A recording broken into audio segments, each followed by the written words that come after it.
Bonjour à tous, c'est l'heure de la rentrée et aujourd'hui nous allons continuer notre ascension avec l'un des plus grands magiciens de l'histoire de la magie, Tommy Wonder.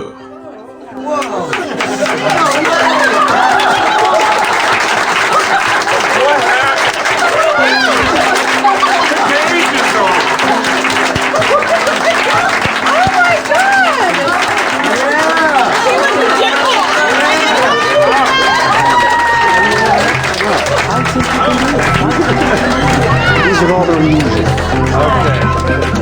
You ask my mother, she knows.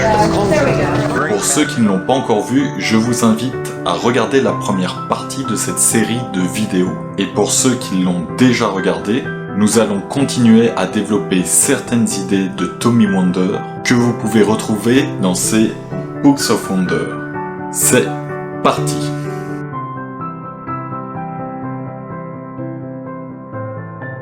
Le meilleur moyen d'empêcher les spectateurs à se préoccuper de vos secrets consiste à leur offrir autre chose qu'une simple devinette. Quelque chose qui les captive corps et âme. Lorsque les spectateurs se concentrent trop sur la découverte du truc, 9 fois sur 10 c'est parce que l'effet n'a rien d'autre à leur offrir. Si le déroulement du tour ne réussit pas à les captiver, il n'est pas étonnant qu'ils se tournent alors vers le seul aspect intéressant qui leur reste.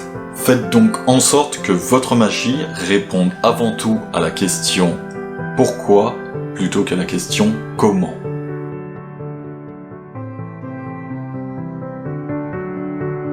Pour que la magie puisse exister, il faut un public. Si votre magie ne plaît pas à votre public, vous constaterez que celui-ci ne tardera pas à disparaître et la magie avec lui. Il est indispensable que les spectateurs aiment ce que vous avez à leur offrir. Que cela soit assez intéressant pour qu'ils pensent que, tout compte fait, cela valait la peine d'être vu. Et soit même à payer cher pour voir votre rêve. Personnellement, je fais partie des magiciens qui pensent que vous devez avant tout travailler pour vous. Et faire en sorte que votre public s'intéresse à votre travail. Nous ne pouvons évidemment pas plaire à tout le monde. Chaque artiste a son public. Faites en sorte de trouver le vôtre.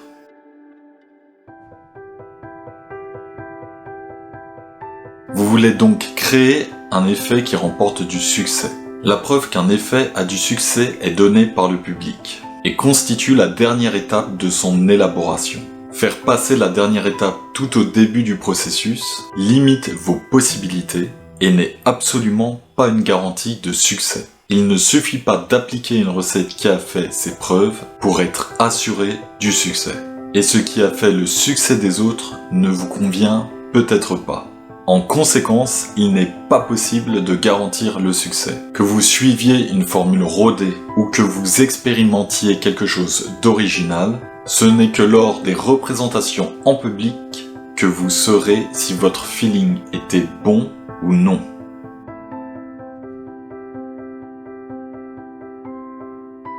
Faites attention aux sucker tricks. Les sucker tricks sont des numéros qui semblent aller de travers, mais qui finissent bien parce que le magicien réussit à redresser la situation.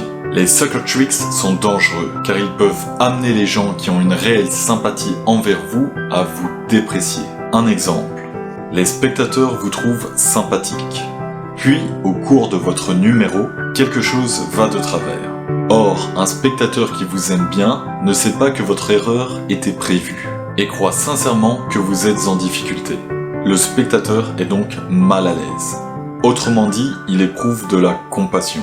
Puis, après avoir été envahi par cette émotion, ce même spectateur se rend soudain compte que tout cela n'était qu'une comédie et que l'émotion qu'il avait investie en vous n'était pas justifiée. Il s'est donc apitoyé sur votre sort pour rien. Vous l'avez trahi. Cela dit, il est incontestable que ce genre d'effet peut souvent avoir beaucoup de succès. Ce qui n'est pas surprenant, puisqu'ils font appel à l'un des éléments dramatiques les plus fondamentaux, le conflit. Vous présentez peut-être ce genre d'effet. Il est possible qu'il fasse rire le public et provoque de fortes réactions. Cependant, il présente des aspects négatifs qui ne sont pas tout de suite visibles. mais qui peuvent facilement l'emporter sur les avantages évidents qu'il procure.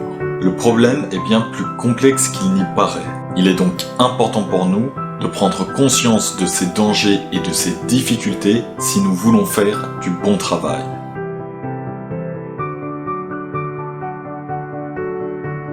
La technique n'a aucune importance pour le public. Si vous débutez dans ce métier et que vous vous efforcez à travailler durement votre technique, vous aurez le sentiment de vouloir partager vos milliers d'heures de travail avec votre public.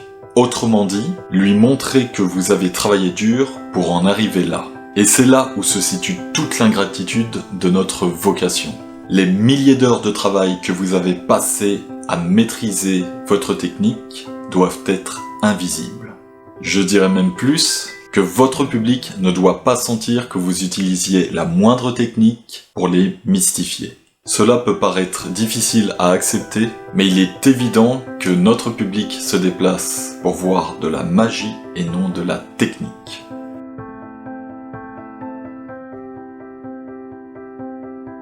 Merci à vous une fois de plus pour votre attention.